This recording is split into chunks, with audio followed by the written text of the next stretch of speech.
Qu'auriez-vous fait à ma place? C'est vraiment la question que j'ai envie de vous poser. Alors voilà, je vous raconte.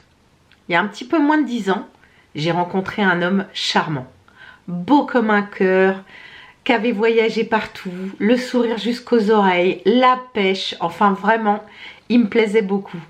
Spirituellement, intellectuellement, je sentais qu'on avait vraiment beaucoup de choses en commun. Alors forcément, on est allé boire un verre. Et puis, comme le verre se passait plutôt bien, on est allé manger au resto tous les deux. Et puis, comme le resto se passait plutôt bien, on a décidé d'aller boire un dernier verre. Et puis, comme ça se passait tellement bien, moi j'ai dit, tu sais, c'est vraiment important pour moi, la communication, j'ai besoin que les choses soient vraiment claires et saines. Et là, il s'est écroulé et il m'a dit, d'accord, je vais te dire ce que tu as besoin d'entendre. Si tu sens que je te cache quelque chose, je te le dis. J'ai fait de la prison pour viol. Et moi, là, je me suis écroulée. Je suis rentrée chez moi furieuse, j'en avais marre de toujours tomber sur des gens, toujours tomber sur des branquignoles, sur des gars qui avaient toujours quelque chose qui n'allait pas.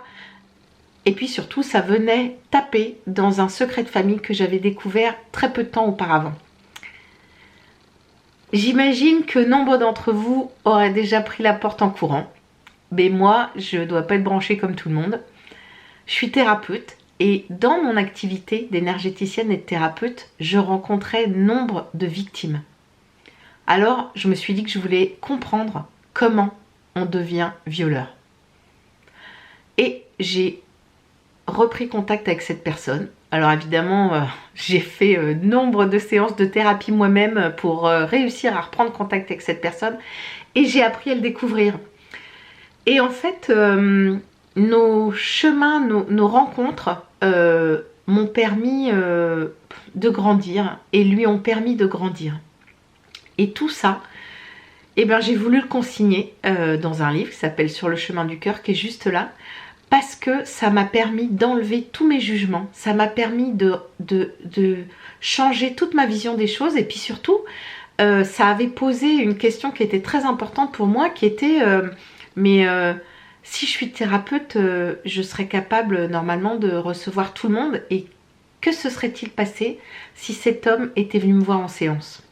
J'aurais sans doute pas été capable de le recevoir avec mon cœur grand ouvert comme je le fais d'habitude. Alors, j'ai ouvert mon cœur encore plus pour être capable de recevoir cet homme. Et il m'a fait la confiance extrême de me raconter son chemin. Et c'était tellement pire que tout ce que je pouvais imaginer qu'il m'a fallu beaucoup de temps pour écouter ça. Et c'est tout ça que je partage. C'est l'ascension spirituelle de cet homme et de moi sur le chemin du cœur.